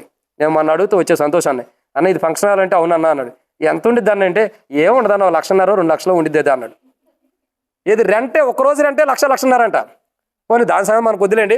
ఆ ఫంక్షన్ హాల్లోకి వెళ్ళినప్పుడు ఎలా ఉండిద్ది? ఎంత బాగుంది, ఎంత చక్కగా చేసావు. మనం పెళ్ళి బాగా చేసామని ఎప్పుడు చెబుతాం చెప్పండి? ఫంక్షన్ హాల్ను చూసినప్పుడు, జనం బాగా వచ్చినప్పుడు, వస్తున్నాక మీ లైన్లోకి, తర్వాత భోజనాలు బాగా పెట్టినప్పుడు, అది చికెను మటను అన్నీ కలగలిపి ఫ్రైలు స్టార్టర్స్ అన్నీ పెట్టినప్పుడు, అది కూడా మనం సమృద్ధిగా తిన్నప్పుడు, అప్పుడు వెళ్ళి ఏం చెబుతాం? పెళ్ళి బాగా చేసామంటాం. ఆ చెప్పాల్సింది పెళ్ళి బాగా చేసామంటే ఆ పెళ్లి కొడుకు పెళ్లి కూతురు పెళ్ళి ఆట జరిగింది అది మనకు కాదు. ఇది పెట్టినందుకు ఏమంటాం? పెళ్ళి చాలా ఘనంగా చేసామంటాం. పెళ్ళి కాదు, తిండి బాగా ఘనంగా చేసావు, భోజనాలు ఘనంగా చేసావు అని చెప్పండి. మనం పెళ్లి చూస్తేనే కదా మనం వెళ్ళేదే, అక్కడ భోజనం చేస్తున్నాం, వెళ్ళేదే ఆలస్యం, అందుకు మనం భోజనం చేస్తున్నాం. పెళ్లిగా చూసింది మనం పెళ్లి బాగా చేసామంటారు. పెళ్లి చేసింది సేవకుడు, చేయించుకుంది అక్కడ పెళ్లి కూతురు పెళ్లి కొడుకు, చూసింది మనం. పెళ్లి చేసింది పెళ్లి కొడుకు తండ్రా, పెళ్లి కూతురు తండ్రా? మనం అనేది ఏంది? పెళ్లి బాగా చేసావు. ఆయన పెళ్లి చేయాలి, ఆ పిల్లలకి సేవకుడు చేశాడు. ఎవరు చేశారండి? సేవకుడు పెళ్లి చేస్తే చేపించుకున్న వాడు చేపించుకుంటే ఆయన వెళ్ళి అంటారు తండ్రి దగ్గరికి వెళ్ళి, పిల్లవాడు తండ్రి దగ్గరికి వెళ్ళి బాగా పెళ్లి చేసావు. చేసింది సేవకుడు, అది గుర్తుపెట్టుకో. ఘనంగా చేయించింది దేవుడు, చేసింది సేవకుడు. మనం చెప్పే సూత్రాలు దాత్రాలు అసలు మనకు అర్థం కానిట్టు చెబుతాం, ఏం చెబుతున్నాం కూడా దానికి అర్థం ఉండదు. తర్వాత భోజనాల దగ్గరికి వస్తాం, చూస్తాం. ఇవన్నీ బాగుంటే ఏమని చెబుతాం? మన ముఖం ఏకైకలు పక్కలాగా చక్కగా చక్కగా సంతోషంగా నవ్వుతాం. మన ముఖంలో మన నోట్లో ఉండ ఆ 32 పళ్ళు బయటకు వస్తాయి. అన్నీ బాగుంటాయి. ఏది బాగా పోయినా పళ్ళు అన్నీ ముసిగిపోయి పెదాలన్నీ ఆగిపోయి ఆ పెళ్ళి బాగానే జరిగింది అయ్యా అంటాం. అంతే. బాగానే జరిగింది అయ్యా అంటే అర్థం ఏంటి? జరగలేదు అన్నది. నేను ఈ మాటలు ఎందుకు చెబుతానంటే, ఒక వివాహానికి వెళ్తున్నప్పుడు అది బాగున్నప్పుడు ఆ విందు లేదా ఆ విందు కానీ ఆ వివాహ సందర్భాలు బాగున్నప్పుడు చాలా సంతోషంగా ఉంటాం. సంఘము ఒకరోజు దేవుని కుమారుని యొక్క పెండ్లి విందులోకి వెళ్తుంది. ఎక్కడికి వెళ్తుందండి? దేవుని కుమారుని యొక్క పెండ్లి విందులోకి వెళ్తుంది. పెండ్లి విందులోకి సంఘం వెళ్ళినప్పుడు ఏం జరుగుతుందంటే, సంఘానికి సంతోషం ఉంటుంది. అప్పుడు ఆ సంతోషం ఎవరి దగ్గర పొందుకుంటున్నారు వాళ్ళు? ప్రభు దగ్గర, పెండ్లి కుమారుడు దగ్గర. పెండ్లి కుమారుడు ఎక్కడ ఉంటాడు? భార్యను ఒకసారి పెట్టి ఇంకోసారి ఉంటాడు కదా. ఏడంటున్నాడు? ఇప్పుడు నేను చెబుతా చూడండి. ఒక సహోదరుడికి ఒక సహోదరికి మ్యారేజ్ అని మనం ఫిక్స్ చేసాం. అబ్బాయికేమో ఇక్కడ ఎల్షాదాయి ప్రార్థనా మందిరంలో పెళ్లి పెట్టి, అమ్మాయికేమో అత్నూరాలో పెళ్లి పెట్టామనుకో. మీరు అర్థం చేసుకోండి నేను చెప్పేవాడ. అబ్బాయికేమో ఇక్కడ ఎల్షాదాయి ప్రార్థనా మందిరంలో పెళ్లి, అబ్బాయికి ఇక్కడ పెళ్ళి అని పెడతాం. ఈ అబ్బాయి చేసుకోవాల్సిన అమ్మాయికేమో అత్నూరాలో పెళ్ళి అని పెడతాం. ఇద్దరికి 10 గంటల పెళ్ళి. ఇప్పుడు వీళ్ళు ఎవరిని చేసుకోవాలి చెప్పండి? వీళ్ళు ఎవరిని చేసుకోవాలి? ఇప్పుడు ఆ అబ్బాయికి అమ్మాయికి కలిపే వివాహం కదా. అది ఇక్కడ మందిరంలో చేద్దాం అనుకున్నాం. అట్ట కాదని ట్రెండ్ బాగుండాలని, ఇప్పుడు ట్రెండ్ అవసరం కదా, ట్రెండ్ బాగుండాలని ఇక్కడేమో అబ్బాయికి పెళ్లి చేద్దాం, అక్కడ అమ్మాయికి చేద్దాం అనుకుంటున్నాం. సో అదే టైం 10 గంటల పెళ్లి, 10 గంటలకు అబ్బాయి ఇక్కడ మందిరంలో ఉన్నాడు పెళ్లి చేసుకోవడానికి, అమ్మాయి అదే 10 గంటల అత్నూరాలో ఉంది. ఇప్పుడు పెళ్ళి అట జరిగింది. మరి అదే జరిగేది. పెండ్లి కుమారుడు పెండ్లి వధువుతో పాటు పెండ్లి విందులో ఉన్నప్పుడు ఇక పడవల మీద, ఓడల మీద ప్రభు పెండ్లి కుమారుడు ఎందుకుంటాడు? ఆల్రెడీ భార్య ఎక్కడ ఉంటుందో, భార్య కాబోతున్నాం ఎక్కడ ఉందో ఆమెతోనే ఆయన ఉంటాడు కదా. ఆయన వెలుపటి ఉంటాడా? ఉండడు. అంటే పెండ్లి విందులోనే పెండ్లి కుమారుడు పెండ్లి కుమార్తెతో పాటు విందు పూజిస్తున్నప్పుడు అదే అంటాడు. మీరు బాగా గమనించండి, మర్మాలు ఎక్కువ ఉండే యేసు ప్రభు చెప్పిన దాంట్లో. యేసు ప్రభు పస్కాను భుజించిన తర్వాత, అది చివరి పస్కా, యేసు ప్రభు చివరి పస్కా పండుగ భుజించేటప్పుడు ఒక మాట అంటాడు. మనం మొన్న కూడా చూసాం బైబిల్ స్టడీలో. దేంట్లో? నేను మీతో కూడా పస్కాను భుజించవాలని ఆశపడుతున్నాను అంటాడు. అవునా? బైబిల్ స్టడీలో మనం చూసాం. శిష్యులతో పాటు నేను పస్కాను భుజించాలంటాడు. ప్రభు ఆశపడి భుజించిన పస్కా పండుగ అది. అది బైబిల్ స్టడీకి వచ్చిన వాళ్ళకి తెలిసింది, మిగతా రాని వాళ్ళకి తెలియదు. ఆ పస్కాలో యేసు ప్రభు ఒక మాట అంటాడు. ఆ భుజించేటప్పుడు, ఇక మీదట మరలా నేను తండ్రి దగ్గర, తండ్రి రాజ్యంలో, పరలోక రాజ్యంలో తప్పగా నేను మరలా తప్పక ఇక దీన్ని నేను భుజించనంటాడు. అంటే మరలా ప్రభు భుజిస్తున్నాడు పస్కా పండుగ. ఎప్పుడంటే ఆ పస్కా పండుగే పెండ్లి విందు. ఏందండి? ఆ పస్కా పండుగ ప్రభు అన్నాడు కదా, నేను మీతో కూడా మరలా పరలోక రాజ్యం, దేవుని రాజ్యంలో ఈ యొక్క ద్రాక్షారసము, ఈ యొక్క పని, పస్కా పండుగను భుజించేంత వరకు కూడా ఇక నేను భుజించను అంటాడు. అంటే అర్థం ఏంటి? పరలోక రాజ్యంలో అంటే ఏదైతే సంఘం ఎత్తబడిన తర్వాత పెండ్లి ఉందో దాన్ని మర్మంగా చెబుతాడు. నేను మరలా మీతో పాటే భుజిస్తున్న భోజనం. అదంతా మర్మాలు. ప్రభు చెబుతాడు స్పష్టంగా, నేను మరలా మీతో పాటు మాత్రమే నేను భుజిస్తా. మరలా నేను భుజించేంత వరకు కూడా భుజించడు. అంటే అర్థం ఏంటి? పెండ్లి విందు. ఆ పస్కా పండుగ పెండ్లి విందు సూచనగా ఉంది. ఇప్పుడు ఆ పెండ్లి విందులో పెండ్లి కుమారుడు ఉన్నాడు, పెండ్లి కుమార్తె ఉంది, పెండ్లి కుమార్తె పాటు ఏముందాడా? విందు ఉంది. సో ఈ 3 కలగలిపి ఉన్నాయి కాబట్టి అక్కడ పెండ్లి కుమారుడు, పెండ్లి కుమార్తె విందును భుజిస్తూ ఉంటారు తప్ప భూమి మీద వాళ్ళకి ఏం పని లేదు. ఎవరికి? సంఘానికి భూమి మీద పని లేదు, వధువుకు భూమి మీద పని లేదు కదా. పెండ్లి విందులో పెండ్లి కుమారుతో పాటు ఉంది. ఇప్పుడు పెండ్లి కుమారుడు లేనప్పుడు, పెండ్లి కుమారుడు భూమి మీద ఉన్నప్పుడు, ఆ ఓడలో ఉన్నప్పుడు, ఆ దోణిలో ఉన్నప్పుడు దోణె అలల చేత కొట్టబడుతుంటే అణిచివేశాడు. ఇప్పుడు అణిచివేసిన వాడు పెండ్లి విందులో ఉంటాడు. ఆయన పెండ్లి విందులో ఉన్నప్పుడు భూమి మీద ఇలాంటి పరిస్థితి మరలా వచ్చినప్పుడు ఇప్పుడు కాపాడేవాడు ఎవరు లేరు. అంటే అర్థం ఏంటి? ఆ యొక్క దోణిలో ఉండి దోణిలో ఉండి గాలిని, సముద్రాన్ని గద్దించిన పెండ్లి కుమారుడే తన భార్యతో పాటు పెండ్లి విందులో ఉన్నప్పుడు ఇక్కడ లేనప్పుడు కాపాడేవాడు ఎవడైనా ఉన్నాడా? భూమిని సముద్రాన్ని, నీటిని గద్దించే శక్తి ఎవడైనా ఉండారా? అది దేవుడిస్తే తప్పగా దేవుడు అనుమతించిన వాటిని గద్దించేవాడు ఎవడైనా ఉన్నాడా? లేడు. ఒక వ్యక్తి ఉన్నాడు. ఎవరో వ్యక్తి అంటే పేతురు. యేసు ప్రభువారు నేను సిలువుకి వెళ్ళబోతున్నాను, నేను చనిపోబోతున్నాను, 3వ రోజున తిరిగి లేస్తానంటే పేతురు గొప్పోడు కదా, చాలా శ్రేష్టకరమైన వాడు. ఏమంటున్నాడు తెలుసా? ప్రభా, మొదట ఆ మరణం నాకు వచ్చును గాక, అది నువ్వు పొందకోకుండా నుండును గాక అంటాడు. ఒకటే మాట అన్నాడు. ఇప్పుడు ఈ మాట మిమ్మల్ని అంటే నా మొహం కూడా చూడరు మీరు. ఎదిరించే వారితో అంటున్నాడు, ఆటంకపరిచే వారితో అంటున్నాడు, సాతానా నా వెనక బొమ్మ అంటున్నాడు. ఏమన్నాడండి? అన్నాడా లేదా? సాతానా ప్రభువుని ఎదిరిస్తున్నాడు. ప్రభా, నీకు ఆ మరణం వచ్చుకోకుండా ఉండును గాక, అది నువ్వు పొందకోకుండా ఉండును గాక. నువ్వు ఎవడో చెప్పటానికి? Who are you? నీకేం రైట్స్ ఉండే ఆయనకే నువ్వు ఎదురు చెప్పటానికి? ఆ ఎదురు చెప్పే తిరుగుబాటు స్వభావం కలిగిన వారిని ఏమన్నాడు తెలుసా? సాతానా నా వెనక పొమ్మన్నాడు. ఇప్పుడు మనకు ఎవరైనా ఎదురు చెబుతున్నారు, మనకేమైనా తిరుగుబాటు చేస్తున్నారు ఇంకో మనం చెప్పిన మాటకి, సాతానా నా వెనక బొమ్మ అంటే సంఘానికే రారు, ఇంటికి పోయి కూర్చొని ఇంకో దానికి వెళ్తారు, ఇంకో సంఘానికి వెళ్తాం. ఎందుకు? ఆయన నన్ను సాతానా అన్నాడు, మరి పేతురు ఏం చేశాడు? పేతురుని కూడా సాతాను అంటే పేతురు ఏం చేశాడు? వెళ్ళిపోయాడా? సరిదిద్దుకోవాలా? ఓహో, ప్రభు మాట అన్నాడంటే నాలో తప్పు ఉందా అని కదా సరిదిద్దుకుంది. ఈరోజు మనం ఎవరన్నా సాతాను అన్నాం అనుకో, నా బిడ్డలను ఎందుకు సాతాను అన్నా, నన్ను ఎందుకన్నా, నువ్వు తిరుగుబాటు చేయబట్టేగా నేను సాతాను అంటుంది. పేతురు తిరుగుబాటు చేయబట్టేగా సాతాను అంటుంది ప్రభుని. ప్రభు సాతాను అంటుంది పేతుర్ని, ప్రభుని కాదు పేతుర్ని అంటుంది. నా వెనక బొమ్ము జరగాల్సిన కార్యాన్ని అడగెత్తున్నాడనే కదా నా వెనక బొమ్మ అంటుంది. దేవుని కార్యం జరుగుతుంటే, మహోన్నతుడైన సిలువు కార్యం జరుగుతుంటే ఆ జరగకూడదని అడ్డగెత్తంటే నువ్వు చేయవు, చేస్తున్న వ్యక్తిని అడ్డగిస్తున్నప్పుడు సాతానైనా వెనక బొమ్మ అన్నాడు. ఖచ్చితంగా అది జరగాలి, కానీ ఆ కార్యాన్ని నువ్వు అడ్డగిస్తున్నావు. నువ్వెవరు అడ్డగిస్తానికి? నువ్వు సాతాను, దేవుని కార్యాన్ని అడ్డగిస్తున్నావు అంటే నువ్వు సాతానువే, నువ్వు వెనక బొమ్మ అన్నాడు. ఇప్పుడు పేతురు ఏం చేశాడు? శిష్యులు అందరూ ఉంటారు కదా, మరి పేతురు మొహం మాడిపోవాలి లేదా? ప్రభా, సరే నేను నిజంగా సాతాను నాలో ప్రవేశించింది, ఇస్కరియోతు యోధాలో ప్రవేశించినట్టు నాలో కూడా ప్రవేశించింది, క్షమించు ప్రభాని సరిదిద్దుకున్నాడు. అందుకే పేతురు సరిదిద్దుకున్న తర్వాత ప్రసంగించగా 3,000 మంది రక్షించబడి బాప్తిసం తీసుకున్నారు. అదే సరిదిద్దుకోకపోతే ఆ పేతురు 3,000 మంది కాళ్ళు పట్టుకున్నా కూడా రక్షణ పొందుతారా? అందరూ. ఎవరైతే విరోధంగా, ఎవరైతే మాట్లాడతారో విరోధంగా, ఎవరైతే ఎదిరిస్తారో, ఎవరైతే తిరుగుబాటు స్వభావం ఉంటారో, బైబిల్ ప్రకారం వారు సాతాను సమూహమే. వాళ్ళని ప్రభు ఏమంటున్నాడంటే, నా ముందర కాదు, నువ్వు నా వెనకాలకి వెళ్ళిపోమంటున్నాడు. అంటున్నాడు, నా వెనక్కి వెళ్ళమన్నాడు. ఇప్పుడు పేతురు కొండ చూసినట్టు సాతాను యొక్క అనుభవంలోకి వచ్చేసాడు. ఎప్పుడైతే ప్రభు గద్దించాడు నా వెనక పొమ్మని, దేవుని కార్యాలు అటగిస్తాను, నువ్వు ఎవడవే వెనక పొమ్మన్నప్పుడు ఇప్పుడు మారుమోసు పొందుతున్నాడు. నేనేమంటానంటే, అలా ప్రభు ఉండేప్పుడే సరి చేయబడుతున్నాం, ప్రభు లేకపోతే సరి చేయబడలేం. ప్రభు మన జీవితంలో లేనప్పుడు, మనలో ఉన్న జీవాన్ని కోల్పోయినప్పుడు మన ఓడ నాశనం అయిపోద్ది. జీవితం అనే విశ్వాసం అనే ఓడలో ఏమైపోద్ది? 3వ భాగం నాశనం అయిపోతే మనకు విశ్వాసమే ఉండదు. ప్రభు లేడు, ప్రభు పెండ్లి విందులో ఉంటాడు, అప్పుడు మన జీవితం అంత నాశనం అయిపోయింది. అప్పుడు ఏంటి పరిస్థితి? ఈ భయంకరమైన ఆపదలో మనం కూరుకుపోవటం తప్ప వీటి నుండి కాపాడేవాడు ఎవడో ఉండడు.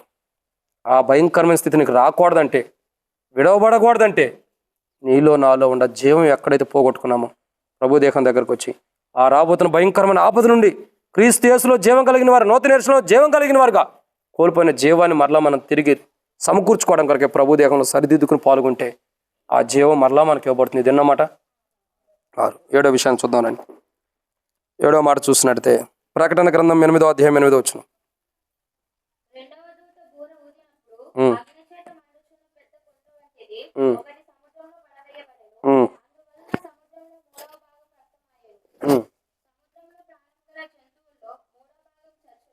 చాలమ్మా. కాబట్టి ఇక్కడ చూస్తున్న మాట ఏంటంటే, పర్వతం అంటే బైబిల్ ప్రకారం ఇక్కడ ఏం రాయబడుతూ వచ్చింది? ఓ పెద్ద కొండ అని ఉంది కదండి. పెద్ద కొండ ఏం చేయబడుతుంది? సముద్రంలో పడిపోబడుతుంది. పెద్ద కొండ అంటే పర్వతం అని అర్థం. ఏంటి? పర్వతం. ఈ పెద్ద పర్వతం అంటే బైబిల్ ప్రకారం ఏంటంటే, వ్యాఖ్యానంలో ఇలా రాయబడుతూ వచ్చింది, అగ్ని పర్వతము. పెద్ద పర్వతం ఉంది కదా, కొండ అంటే పెద్ద పర్వతం అని అర్థం. అంటే అర్థం ఏంటంటే బైబిల్ ప్రకారం ఒక పెద్ద రాజ్యానికి అధికారాన్ని, నాశనాన్ని చూపిస్తుంది. దేనికండి? ఒక పెద్ద కొండ ఉంది, అది దేని కొరకు? ఒక పెద్ద నాశనాన్ని తీసుకురాస్తుంది. అంటే అధికారం, పెద్ద రాజ్యాన్ని నాశనం చేయబోతుంది. ఎవరిది రాజ్యంగా ఉంది ఇప్పుడు భూమి మీద? అర్థమవుతుందండి? ఒక గొప్ప ఆపద ఈ భూమి మీద దేవుడు సృష్టించిన మనుషుల్ని తన రాజ్యముగా చేసుకుని అనేకుల్ని పాపంలో పడవేస్తున్నటువంటి గొప్ప రాజ్యంగా స్థాపించుకున్నటువంటి సాతాను యొక్క రాజ్యాన్ని, సాతాను యొక్క అధికారమును కూలద్రోయబడుతుంది. అయితే దీనికి మనకు సంబంధం ఏంటంటే, పర్వతం అంటే పెద్ద బైబిల్లో ఉన్న పెద్ద ఒక రాజ్యం. ఆ రాజ్యంలో మనం కూడా ఉంటే మనం కూడా కూలిపోతామని అర్థం. ఇప్పుడు ఎవరికి ఆపద రాబోతుంది? గొప్ప పెద్ద రాజ్యానికి. ఆ పెద్ద రాజ్యం ఎవరిది? సాతానుది. అంటే దేవుని రాజ్యం వేరండి. ఇప్పుడు ఇంకొక రాజ్యం ఎవరికి ఉందంటే సాతానుదే. ఇప్పుడు సాతాను రాజ్యమే పెద్దగా ఉంది. పెద్దగా దేవుని కంటే ఎక్కువ అని కాదు నేను. సాతాను రాజ్యం ఉంది ఒక పెద్దగా. ఆ పెద్ద రాజ్యం ఇప్పుడు ఏం చేయబోతుంది? ఆ పెద్ద రాజ్యం అనేది కూలిపోతుంది, నాశనం చేయబడుతుంది. ఇప్పుడు పెద్ద రాజ్యంలో మనం ఉంటే, ఏ పెద్ద రాజ్యంలో? దేవుని రాజ్యంలో కాదు, సాతాను రాజ్యంలో మనం ఉంటే, అది కూలిపోతుంటే నెక్స్ట్ ఆప్షన్ ఏంటి? అంతే మరి జరిగేది. ఇంకేముండదు. అది కూలిపోతే మనం కూడా కూలిపోతాం, ఇంకేముండదు ఇక. అంటే ఒకరోజు మనం కూలిపోబోతున్న ఆపద రాబోతుంది. కూలిపోబోతున్నాం కదా, మనం కూల్చే ఆపద రాబోతుంది మనల్ని. మనం కూల్చేది, మనల్ని కూల్చే ఆపద రాబోతుంది. ఒక భయంకరమైన ఆపద భూమి మీదకి రాబోతుంది. అది ఎవరి కోసం వస్తుందంటే, ఎవరి కోసం ఈ ఆపద? శత్రువు యొక్క రాజ్యాన్ని, పెద్ద శత్రువు యొక్క రాజ్యాన్ని కోల్చడానికి ఆపద రాబోతుంది. మనం ఎందుకు ఆపదలో ఉంటామంటే, మనలో ఉన్న జీవాన్ని కోల్పోయినప్పుడు, యేసు ప్రభు ద్వారా మనకు ఏ జీవం అయితే ఇవ్వబడుతుందో ఆ జీవాన్ని మనం కోల్పోయినప్పుడు అట్టి గొప్ప ఆపదలో మనం కూలిపోయి ఉంటాం. ఆ గొప్ప ఆపదలో కూలిపోయి ఉంటే అర్థం ఏంటి? క్రీస్తు యేసు ప్రభు వారు ఇచ్చిన జీవాన్ని ఆయన కలువరి శిలువ యొక్క మరణ భూస్థాపన ద్వారా, ఆయన కలువరి శిలువలో ప్రాణం పెట్టి చనిపోయి తిరిగి లేవడం ద్వారా, ఆయనలో ఉన్న జీవాన్ని మనకి ఇవ్వటం ద్వారా, ఆ జీవం ద్వారా ఆయన పై తిరిగి లేచాడు కాబట్టి ఆ జీవాన్ని మనకి ఇవ్వటం ద్వారా, ఆ మనకి ఇచ్చాడు కాబట్టి ఆ జీవాన్ని మనం పొందుకున్న జీవాన్ని కోల్పోయాం కాబట్టి ఇప్పుడు ఏమైంది? మన రాజ్యానికి ఆపద రాబోతుంది. అది భటులారా, సైన్యాధిపతులారా గమనించండి, మన పెద్ద రాజ్యానికి ఆపద రాబోతుంది. ఎవరికి? భటులారా, సైన్యాధిపతులారా. ఎందుకన్నానంటే మనం దేనికి భటులు కొన్నా మనకు తెలుసు, దేనికి సైన్యాధిపతులు కొన్నా మనకు తెలుసు. ఈ లోకంలో ఉన్న వాటికి ఎక్కువ భటులుగా ఉన్నాం, వాటికే సైన్యాధిపతులు కొన్నాం. అందుకే చెవిగలవారు వినను కాక, ఓ భటులారా, ఓ సైన్యాధిపతులారా, మన రాజ్యానికి ఆపద వస్తుంది. ఖచ్చితంగా ఆపద వస్తుంది. ఇప్పుడు మన రాజ్యం అంటే దేవుని రాజ్యం కాదు సుమి. తప్పిపోయిన వాడు, జీవం లేనివాడు అంటారు ఎవరు? అది ఇప్పుడు మనం దాంట్లో ఉన్నాం. సాతాను యొక్క రాజ్యంలో సగం ఉండాం, సగంగా మొత్తం ఉండేదే సాతాను రాజ్యంలో. దేవుళ్ళకి ఎప్పుడు అటు వచ్చి పరిచయం చేసుకుని ఆశ్రయించుకుని వెళ్తాం దేవుని రాజ్యంలోకి వచ్చి. పూర్తిగా ఉండేదే సాతాను రాజ్యంలో. అందుకే మన సాతాను రాజ్యం కూలబడుతుంది. ఇప్పుడు మన సాతాను రాజ్యం కాదనుకోవాలంటే ఏం చేయాలా? మనలో ఉన్న జీవము పోగొట్టుకోకుండా ఎక్కడ పోయిందో దాన్ని సరిదిద్దుకున్నప్పుడు అప్పుడు మన రాజ్యం అనటానికి మనకు లేదు, అవకాశం లేదు. ఎందుకు ఆ మాట అనలేం? ఎందుకంటే మనలో క్రీస్తు యేసు యొక్క జీవం ఉంది కాబట్టి మన సాతాను రాజ్యానికి సంబంధించిన వారికి కాదు. కానీ మన సాతాను రాజ్యానికి సంబంధించిన జీవితాన్ని జీవిస్తున్నాం. మళ్ళీ మనం దేవుని బిడ్డలం, విశ్వాసులం, రక్షించబడ్డాం. కానీ సాతానుడు ఏం చేస్తాడు? ఆ పనులన్నీ మనలో జరుగుతున్నాయి. చాలామంది అనొచ్చు, ఇప్పుడు ప్రశ్నించవచ్చు, ఏమని అన్నా మేము సాతాను బిడ్డలం ఏంది, సాతాను బొట్టలం ఏంది, సాతాను సైన్యాధిపతులం ఏంది? నేను చెప్పమంటావా? ఎందుకు చెప్పించుకుంటారు? చెప్పమంటావా? ప్రవర్తన ఎలా ఉంది చెప్పు. యేసు ప్రభువారి ప్రవర్తన ఎలా ఉంది, నీ ప్రవర్తన ఎలా ఉంది? యేసు ప్రభువారి మాటలు ఎలా ఉండే, నీ మాటలు ఎలా ఉండే? యేసు ప్రభువారి జీవితం ఎలా ఉంది, నీ జీవితం ఎలా ఉంది? యేసు ప్రభువారు జీవించిన, భూమి మీద జీవించిన జీవితం ఎలా ఉంది, ఇప్పుడు నువ్వు జీవించే జీవితం ఎలా ఉంది? నీకు అర్థం కావట్లా? నువ్వు ఏ రాజ్యానికి సంబంధించినవాడు, ఏ రాజ్యానికి సంబంధించిందా నువ్వు ఇప్పుడు అర్థం కావట్లేదా? పౌలు అంటాడు, నేను క్రీస్తును పోలి నడుచుకున్నంటే పౌలు దేవుని రాజ్యానికి సంబంధించిన వాడు. అందుకే కొరింథీయులో ఉన్న ప్రజలు చెబుతున్నారు, మీరు సాతాను రాజ్యంగా సిద్ధపడుతున్నారు, సాతాను రాజ్యంగా చేయబడుతున్నారు. మీ బ్రతుకులు మార్చుకోండి. నేను దేవుని పోలి నడుచుకున్న, క్రీస్తుని పోలి నడుచుకున్న ప్రకారం మీరు కూడా అలా నడుచుకుంటే మీరు కూడా దేవుని రాజ్యం ఉంటారు, లేకపోతే సాతాను రాజ్యం ఉంటారని హెచ్చరిస్తున్నాడు పౌలు. కొరింథీయులకు రాసిన మొదటి పత్రిక 11వ అధ్యాయం మొదటి వచనం ద్వారా. అర్థం ఏంటంటే మనం ఇంకా సాతాను రాజ్యంగానే ఉండం. చాలామంది, నేను అందరి గురించి అంటలేదంటే మా గురించి అనలేదు అనుకోవండి, మీరు కూడా అట్టగా ఉంటారు. ఆల్మోస్ట్ అందరం సాతాను రాజ్యం లాగానే ఉన్నాం. అంటే అర్థం ఏంటి? వాడు ఏం చేస్తాడో ఆ స్వభావం మనకుంది, వాడు ఏ ఆలోచన కలిగి ఉంటాడో అదే ఆలోచన మనకుంది, వాడి మనస్తత్వం ఏంటో అదే మనస్తత్వం మనకుంది, వాడి ఉద్దేశాలు ఏంటో మనకు అయ్యే ఉండే. కానీ అయ్యుండా మనం ప్రార్థన చేస్తాం, అయ్యుండా దేవుని మందిరంకి వస్తాం, అయ్యుండా బల్లో పాల్గొంటాం, అయ్యుండా ఆరాధన చేస్తాం కదా, అయ్యుండా దేవుని ఆరాధన అయితే చేస్తాం. అంటే అయ్యుండా ఆరాధన చేస్తామంటే మనం గొప్పవడం కాదు. వాటి నుండి విడుదల పొందిన తర్వాత ఆరాధన చేస్తేనే కదా దేవుడు అనేది. వాటి నుండి బయటకు వచ్చిన తర్వాత బలలో పాల్గొంటే కదా దేవుడు మహిమ పొందేది, అవునా? వాడిని మనలోనే పెట్టుకుని దేవుని మందిరంకి వచ్చి ఆరాధన చేసినా బలలో పాల్గొన్నది దేవునికి మహిమార్థమై ఉండదు.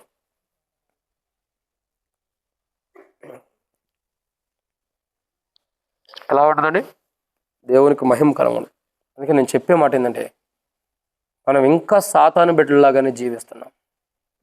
అందుకే బైబిల్ ఉంది, మీరు మీ తండ్రి యొక్క అపవాది యొక్క క్రియలను నెరవేర్చడానికి ఇష్టపడుతున్నాడు. దేని క్రియలు? మీరు మీ తండ్రి యొక్క అపవాది అని బైబిల్ అంటుంది. మీరు మీ తండ్రి యొక్క అపవాది క్రియలను నెరవేర్చడానికి ఇష్టపడుతున్నారు తప్పక దేవుని క్రియలను కాదు, దేవుని క్రియలు కాదు. ఇప్పుడు చెప్పండి, మనం ఎవరు? యేసు ప్రభు వారే చెబుతున్నాడు కదా మాట, దేవుని మాట అంటది కదా, ఏమని? మీరు మీ తండ్రి యొక్క అపవాది క్రియలు నెరవేరుస్తున్నారంట. ఇప్పుడు అంటే ఎవరు మనం? యేసు ప్రభు ఏమన్నాడు? మీరు మీ తండ్రి యొక్క అపవాది అంటే ఆ మాట అన్నాడు కదా. అంటే అర్థం ఏంటి? సాతాను రాజ్యంలోనే ఇంకా మనం ఉన్నాం. ఆల్రెడీ ఆయన సాతాను యొక్క చేతిలో దాని అధికారం నుంచి మనల్ని తన కలువరి యొక్క రక్తం ద్వారా విడుదలిచ్చాడు. కానీ మనం అవిధేయతను బట్టి, మన బలహీనతను బట్టి, మనం సరిగా సరిదిద్దుకోలేని జీవితాన్ని బట్టి, సరిగా మారుమరుసు పొందిన జీవితాన్ని బట్టి ఇంకా సాతాను రాజ్యంగానే ఉన్నాం. కానీ మనం అనుకునే ఊహలు ఏంటి తెలుసా? నేను ఖచ్చితంగా దేవుని రాజ్యానికి వెళ్తాను, నేను ఖచ్చితంగా పరలోకం ఉంటాను, నేను ఖచ్చితంగా దేవుని దగ్గరికి వెళ్ళిపోతా, దేవుని రాజ్యంలో ఉంటా అని నువ్వు అనుకుంటున్నావు. కానీ దేవుడు అనుకోవాలి కదా. ఎవరు అనుకోవాలా? దేవుడు అనుకోవాలి కదా. నువ్వు అనుకుంటే అయిపోయిందా? అట్ట నువ్వు అనుకునే లెక్కైతే నీ పిల్లలు, నీ భార్య, నీ భర్త, నీ ఇంటి వారు, వాళ్ళు తాగిన, బానిసత్వం చేసిన, పాపం చేసిన, వ్యభిచారం చేసిన వీళ్ళందరూ పరలోక రాజ్యానికి ఉండాలని నువ్వు ఆశపడతావు. నువ్వు అనుకుంటే వాళ్ళందరూ పెట్టాలనుకుంటావు. తాగుబోతుని, వ్యభిచారం కూడా జీవితం మార్చుకోండి అని అధికారం నీకు లేదు. అది దేవుని దగ్గర ఉంది. ఇప్పుడు ఏం చేయాలా? మారు మనసు. మనం ఇంకా సాతాను రాజ్యమే. నేను ఎందుకు పదే చెబుతున్నా అర్థం చేసుకోండి. మీరు ప్రశ్నించిన దానికి ఆన్సర్ నా దగ్గర ఉంది. సాతానుడు ఎలాంటి వాడు? సాతానుడు ఎలాంటి వాడు? తనను తాను గణపరుచుకునేవాడు. సాతానుడు ఎలాంటి వాడు? దేవుని కంటే ఎక్కువగా తాను గొప్పగా ఉండాలనుకునేవాడు, హెచ్చించుకునేవాడు. సాతానుడు ఎలాంటి వాడు? దేవునిలో ఉండాల్సిన జీవితం లేనటువంటి వాడు. సాతానుడు ఎలాంటి వాడు? మాదిరికరమైన జీవితం లేనటువంటి వాడు. సాతానుడు ఎలాంటి వాడు? అంటే దేవుని రాజ్యం నుంచి త్రోసివేయబడినవాడు. సాతానుడు ఎలాంటి వాడు? తనతో పాటు అనేకమైన సమూహాన్ని సిద్ధపరచుకున్నవాడు. ఇట్లా చెప్పుకుంటే సాతాను గురించి చాలా ఉన్నాయి. మన జీవితంలో సాతాను లాంటి క్రియలు మనలో ఉన్నాయి. అవి పెట్టుకుని మనం ప్రభు శరీరంలో పాల్గొంటే తీర్పుని తెచ్చుకుంటాం. అదే పౌలు అంటాడు 11వ అధ్యాయం కొరింథీయులకు రాసిన పత్రికలో 23వ వచనం నుండి, మీలో అనేకులు చాలామంది ఆ ప్రభు దేహమును, ప్రభు రక్తమును వివేచించుకోకుండా అయోగ్యంగా పనిలో పాల్గొంటున్నారు. కాబట్టి మీలో చాలామంది రోగులను, బలహీనలు, చాలామంది నిద్రిస్తున్నారు అంటున్నాడు. మనం సాతాను సమాజంగా ఎక్కడ సాతాను రాజ్యంగా ఉన్నామో అది సరిదిద్దుకోవట్లా. అది సరిదిద్దుకోకుండా ఏం చేస్తున్నాం? అదే పాప జీవితాన్ని జీవిస్తున్నాం, అదే పాపంలో ఉంటున్నాం. అదేం జరుగుతుంది? దేవుని నష్టం మనకు వస్తుంది. మీరు బైబిల్ ఉంది, విలువ పెట్టి కొనబడిన వారంట. ఎవరు మనం? విలువ పెట్టి కొనబడినవారు. విలువ పెట్టి కొనబడిన వాడు సాతాను పెట్టుకు ఎలా ఉంటాడు? విలువ పెట్టి కొనబడిన వారు సాతాను సమూహంగా ఎలా అవుతాడు? చెప్పండి. మనం విలువ పెట్టి కొనబడిన వారం. మనల్ని విలువ పెట్టి కొనుక్కున్నాడు. ఏంటా విలువ పెట్టి కొనుక్కున్నాడంటే, ఆ విలువ ఏంటంటే యేసుప్రభు రక్తమే. ఆయన రక్తం ద్వారా సాతాను బంధకాల్లో ఉండ మనల్ని విడిపించి మనల్ని కొనుక్కున్నప్పుడు మనం ఇంకా సాతాను రాజ్యం ఎందుకు ఉండాలి? ఓ రోజు ఆ సాతాను రాజ్యానికి ఏం జరగబోతుందండి? గొప్ప ఆపదలు రాబోతున్నాయి. భయంకరమైన ఆపద సాతాను రాజ్యం మీదకి రాబోతుంది. తప్పించుకునేవాడు ఉంటాడా? అందుకేం చేయాలా? సరిదిద్దుకోవాలి, జీవితం మార్చుకోవాలి. ఇప్పటికి ఎలాంటి ప్రవర్తన ఉండవో సరిదిద్దుకో. ప్రభా, నేను సాతాను సమూహం లాగుండా, సాతాను బిడ్డలాగుండా, సాతానులాగా నేను ప్రవర్తిస్తున్నా. ప్రభా, వాడికుండా అసూయ, వాడికుండా కోపం, వాడికుండా ద్వేషం, వాడు కలిగి ఉన్న మనస్తత్వం, వాడు కలిగి ఉన్న అసూయలు నాలో ఉండే. నీలో అసూయలు లేవు. దేవుడు ఎప్పుడైనా అసూయపరుడా? దేవుడు అసూయపరుడా? కాదు. అంటే నీలాంటి స్వభావం నాలో లేదు, సాతాను స్వభావం నాలో ఉంది. అందుకే నేను సాతాను రాజ్యంగా ఉండ రక్షణ మార్మోస్ బాప్తిసం పొందిన కారణం నాలో ఉండ జీవాన్ని పోగొట్టుకుని నేను సాతాను రాజ్యంగా అయ్యా. ప్రభా, నన్ను క్షమించు, నా జీవితాన్ని సరిచేయి. ఒకరోజు నువ్వు వచ్చితే ఈ సాతాను రాజ్యానికి ఏదైతే ఆపద రాబోతుందో అట్టి ఆపదలో నేను రాకూడదు. నేను సాతాను రాజ్యముకి రాబోతున్న ఆపద కంటే ముందులే సంఘంగా ఎత్తబడాలి. అలా ఎత్తబడాలంటే నాలో మీ జీవం ఉండాలి. మీ జీవం ఉన్న రోజున నేను సంఘంగా ఎత్తబడతాను. ప్రభా, నాకు ఆ జీవాన్ని ఇవ్వండి. ప్రభా, ఆ జీవం నాకు కావాలి. కోల్పోయిన జీవాన్ని మీ ప్రభు మీ శరీరం దగ్గరకు వస్తున్నా, మీ రక్తం దగ్గరకు వస్తున్నా, కోల్పోయిన జీవాన్ని నాకు ఇవ్వు ప్రభా. సరిదిద్దుకున్నప్పుడు ఆయన జీవం నీలో సమృద్ధిగా ఉండేది. సరిదిద్దుకున్నప్పుడు పోగొట్టుకుంటావు. చెప్పబడే మాటలు ఇవే. ఎక్కడ సాతాను రాజ్యం ఉండవు. ప్రత్యేకంగా నిన్ను గురించి చెప్పవసరంలా. నీకు తెలుసు నువ్వు ఎలా ఉండవు. నీ మాటే చెప్పేస్తుంది, నీ ప్రవర్తనే చెప్పేస్తుంది, నీ ఆలోచన చెప్పేస్తుంది, నీ ఉద్దేశాలే చెప్పేస్తున్నాయి. నువ్వు సాతాను సమాజంగా ఉండవా లేదన్నది. నేను లేను అన్న భ్రమలో నువ్వు ఉండొద్దు. నేనుండానని నువ్వు సరిదిద్దుకుంటే ధన్యుడు. పెండ్లి విందులకు వెళ్తావు, జీవం కలిగిన వాడిగా నూతన నిరీక్షణలో ప్రవేశిస్తావు. నేను నీతిమంతుని అనుకున్నావు అనుకో, ప్రభు ఏమన్నాడు? నేను నీతిమంతుల కొరకు రాలేదు, పాపుల కొరకు వచ్చాను అన్నాడు. ఇక్కడ విషయం ఏంటంటే, ఈ శరీరం ఎవరి కొరకు అంటే, నేను నీతిమంతుడిని, నేను అంత పరిశుద్ధుని, నేను దేవుడు అంటే భయం భక్తులు కలిగిన వాడిని, ప్రార్థనా పరుడిని, ఆరాధన పరుడిని, ఎంతో భయభక్తులు కలిగిన వాడిని అని చెప్పుకుంటే నీ కొరకు కాదు ఈ శరీరం. ఎవరి కొరకు? నీ కొరకు కాదు. మరి ఎవరి కొరకు? నేను ఈ బలలో ఈ శరీరం పాల్గొనడానికి యోగ్యుని కాదు ప్రభా. సాతాను యొక్క రాజ్యంగా నేను ఉండాను. నీ రాజ్యంగా నన్ను చేసిన మళ్ళీ తిరిగి నేను సాతాను రాజ్యంలోకి వెళ్ళా. నన్ను క్షమించు ప్రభాని సరిదిద్దుకున్న వారికి ఈ శరీరం, ఈ రక్తం అంతే. ఎవరికి వాళ్ళు నేను నీతిమంతుడిని అనుకుంటే, నువ్వు నీతిమంతుడు అన్నప్పుడు దేవునితో నీకు పనే ఉంది? ఆయన పాపులను పిలవడానికి వచ్చాడు, నేను పిలవడానికి రాలా. చాలామంది ఒక స్టేజ్ కాదు, చాలామంది ఆలోచనలు ఎలా ఉంటాయంటే, ఊహలు ఎలా ఉంటాయంటే, నేను మాత్రమే నీతిమంతుడిని. అవును, కాదని ఎవడన్నాడు? మేము పాపులమే. పాపులకే కదా దేవుని రాజ్యం ఇస్తుంది, నీతిమంతులకు కాదు కదా. పాపులకే కదా, పాపులమైన మనల్ని, మన జీవితాన్ని కడిగే కదా ఆయన నీతిమంతులుగా చేసి, ఆయన ద్వారా నీతిమంతులుగా చేయబడిన వారికే కదా పరలోక రాజ్యం. నాకైనా నీతిమంతుడు అనుకున్న వాడికి ఉందా దేవుని రాజ్యం? అది గుర్తుపెట్టుకోండి. ప్రభు శరీరం ఎవరి కొరకంటే, నాకై నేను, నీకై నువ్వు. నేను నీతిమంతుడు అనుకున్న నీ కొరకు కాదు. నేను వెళ్ళే మార్గం కరెక్ట్, నేను వెళ్ళే వే కరెక్ట్, నేను చేసేదే కరెక్ట్, నేనే నీతిమంతుని, పక్కన వాళ్ళందరూ పాపాత్ములే. ఇక మనకు ఎవడైనా విరోధంగా మాట్లాడినా, ఎవడైనా విరోధంగా మాట్లాడుతున్నా, మనం చేసేది తప్పు అని చెప్పినా, వాడు విరోధి, వాడు చెడ్డోడు, మనం మంచోడం. ప్రభు ప్రార్థన కూడా అట్ట చేస్తాం, నేను నీతిమంతుణ్ణి, నాకు విరోధం ఉండే వాళ్ళందరూ పాపులే ప్రభు అని ప్రార్థన చేస్తాం. గుర్తుంచుకో, నువ్వే పాపివి, అందరూ మంచోళ్ళే, నీతిమంతులు తీర్చబడ్డారు. నువ్వే, నీ ప్రార్థనే నువ్వు ఎలాంటి వాడో తెలుస్తుంది, నీ ప్రార్థనే నువ్వు ఎలాంటి వారో తెలియపరుస్తుంది, నీ ప్రవర్తనే నువ్వు ఎలాంటి వారో తెలియపరుస్తుంది. నీకు నువ్వు నీతిమంతుడు అని ఎప్పుడు అనుకోవాక, తాను నిలుచుచున్నాను అనుకున్న ప్రతివాడు ఏమవుతున్నాడు? తాను నేను నిలుచుచున్నాను అనుకున్న ప్రతివాడు ఖచ్చితంగా పడుతున్నాడు, పడ్డాడు కూడా. నేను నీతిమంతుణ్ణి అని అనుకున్నావా? ఆ గర్వం అతిశయం నీలో ఉందా? ఖచ్చితంగా నువ్వు పడ్డట్టే. నేను నీతిమంతుడు కాను ప్రభువా, నన్ను క్షమించు, మీ రక్తంతో కడిగి నీ బిడ్డగా చేసుకో ప్రభువా. నేను నాలో ఉన్న జీవాన్ని, ఇచ్చిన జీవాన్ని కోల్పోయే ప్రభా, నీతి తప్పిపోయే మరలా నన్ను నీతిమంతుడు చేసి ఆ జీవాన్ని నాకేమన్నప్పుడు ఆ శరీరంలో పాల్గొంటాను. You are the worthy people, నువ్వు యోగ్యుడివి. లేని ఎట్లా నేను అని అనుకో, నీకు అది కాదు.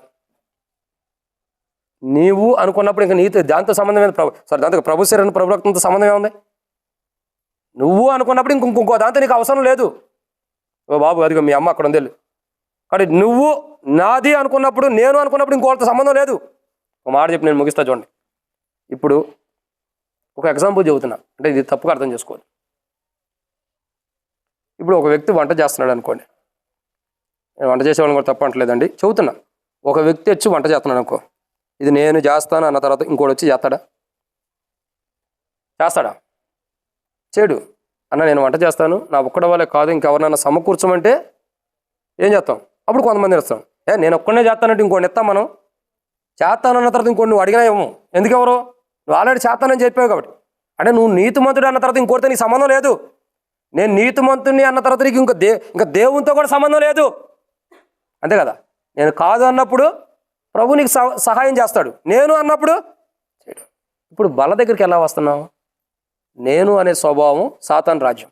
నేను పాపిని ప్రభు, నేను కాదు ప్రభు అన్న రాజ్యం అన్నవారు దేవుని సమాజం. ఇప్పుడు నువ్వు కావాలా? నీ మాట నెగ్గాలా? నీ ఆలోచన నెగ్గాలా? నువ్వు గణపరచబడాలా? నువ్వు గొప్పవాడుగా ఉండాలా? దేవుడా? అది నువ్వు నిర్ణయం తీసుకోవాలి. అలా ఉండే ప్రతి ఒక్కరూ కూడా తీర్మానం చేసుకో.